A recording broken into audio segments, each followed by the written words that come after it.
was great to be in Baytown this morning to have a conversation with our mayor, our city council members about the issues that are important to the residents here in the city of Baytown. And many times we're on the go at events or at receptions or community events where we're only able to have short conversations. But today we were able to sit down and have a good lengthy conversation to discuss those issues. Having this type of environment was very relaxed and very informal, I think was helpful. For them to come here really goes to show their care and concern about our community. That is our top priority, to advocate for our constituents. That's what gets us sometimes too, it's just how legislation is worded.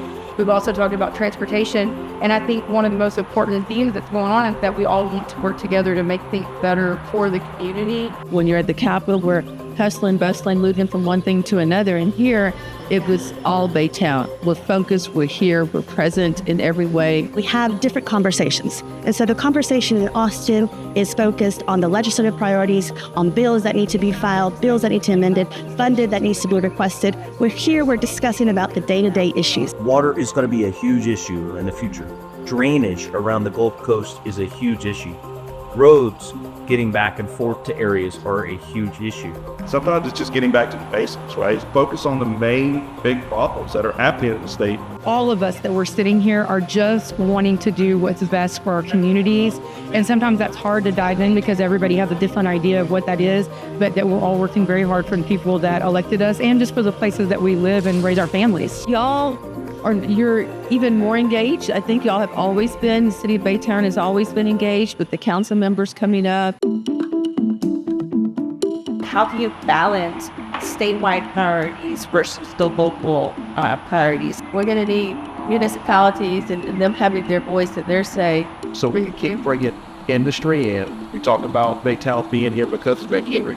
But I also want to make sure that we're not letting railroad companies off the hook, because they still need to do their job. For me, these kind of conversations are the bread and butter of getting things done. Find a way that some money goes back from every city to focus on reducing water bills, reducing full road expenses, bettering the maintenance of our full roads, or a better strategy overall for the drainage infrastructure that's needed. Whenever we talk about issues in Austin, it's not just a vague term. We can specifically say, this is what's happening in Baytown, and we know this because we've had communication. They were genuine and they heard us.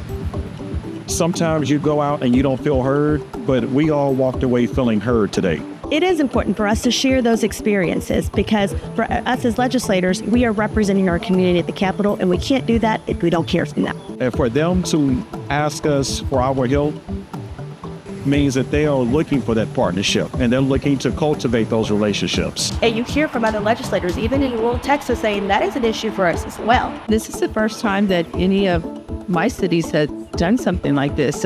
I hope it's something that we continue to do on a regular basis. You can talk about the issues that divide us, but there are way more issues that bring us together. And that's what we discussed today, those issues that make our communities stronger. I really appreciate them showing up for not only us, but our citizens today.